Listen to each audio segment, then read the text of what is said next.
எல்லாருக்கும் தீபாவளி எப்படி போச்சு? எங்களுக்கு ரொம்ப ஸ்பெஷலாக போச்சு. ஏன்னா இந்த தீபாவளி என் பொண்ணோட செலிப்ரேட் பண்ணியிருக்கேன். அது மட்டும் இல்லை, எல்லா பலகாரமும் என் கையாலேயே செஞ்சு கடவுளுக்கு படைச்சிருக்கோம். அதுவே ரொம்ப சந்தோஷமாக இருக்குது. அதோட லாஸ்ட் தீபாவளி அப்போது நான் ப்ரெக்னெண்ட்டாக இருந்தேன். அதனால் பட்டாசு வெடிக்கக்கூடாது, சத்தம் அதிகமாக கேட்கக்கூடாதுன்னு உள்ளேயே உட்காந்துட்டு இருந்தேன்.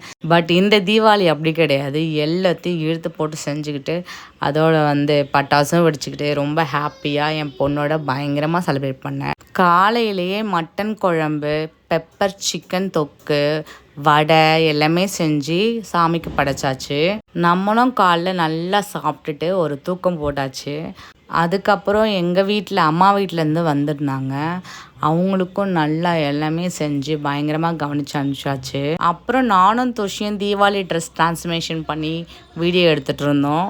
துஷி அப்படியே அந்த பிங்க் ட்ரெஸ்ஸில் அப்படியே ஏஞ்சல் மாதிரி இருந்தா. சீரியஸாக க்யூட்டாக இருந்தது. அந்த ட்ரெஸ்ஸு கடையில் பார்த்தோன்னே துஷிக்கு ரொம்ப நல்லாயிருக்குன்னு சொல்லி எடுத்துட்டேன்.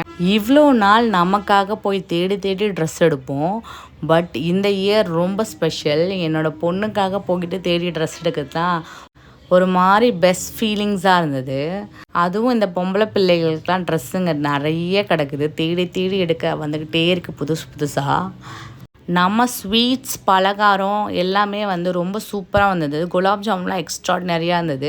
சீரியஸாக இதுக்கு முன்னாடி கூட நான் செஞ்சுருக்கேன். பட் இந்தளவுக்கு அந்த பாக் கன்சிஸ்டன்ட் எல்லாமே நல்லா வந்தது கிடையாது. இதுதான் ஃபர்ஸ்ட் டைம். நீங்கள் இந்த ரெசிபியோட வீடியோஸ்லாம் ஷார்ட்ஸில் ஷேர் பண்ணியிருக்கேன் டீட்டெயில்டாக. நீங்கள் போய் எல்லாத்தையும் செக் பண்ணி பாருங்கள். இந்த தீபாவளிக்கு பட்டாசு நிறைய இருந்தது வீட்டில். ஃபண்டில் கொடுத்தது, அப்புறம் துஷியோட அத்தை வீட்டிலேருந்துலாம் எடுத்து நல்லா வெடிச்சிட்டு இருந்தோம். துஷிக்கு கொஞ்சம் கூட பயம் இல்லை. இந்த பட்டாசுலாம் பார்த்து எல்லாத்தையும் பார்த்து என்ஜாய் பண்ணிகிட்டு இருந்தா.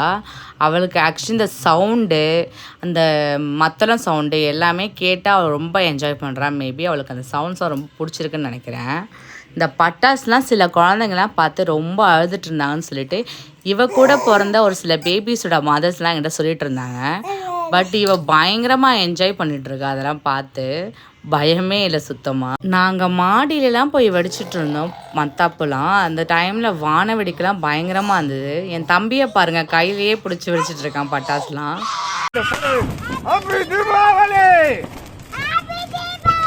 இவங்க எங்கள் அக்கா பசங்க தான். இவங்க 2 பேரும் ட்வின்ஸு. ரொம்ப சேட்டை பிடிச்சவங்க 2 பேரும். துஷி கூட மத்தாப்பு சுற்றுனாங்க. இங்கே பாருங்கள் எவ்வளோ பயமே இல்லாமல் சுற்றிட்டு இருக்குத. ஒரே என்ஜாய் பண்ணிட்டு இருந்தாங்க அவங்க. கண்டிப்பாக இந்த தீபாவளி எல்லாருக்கும் சந்தோஷமாக போயிருக்கும்னு நம்புகிறேன். எங்களுக்கும் அப்படி தான் ரொம்ப சந்தோஷமாக போயிடுச்சு எங்கள் பொண்ணால்.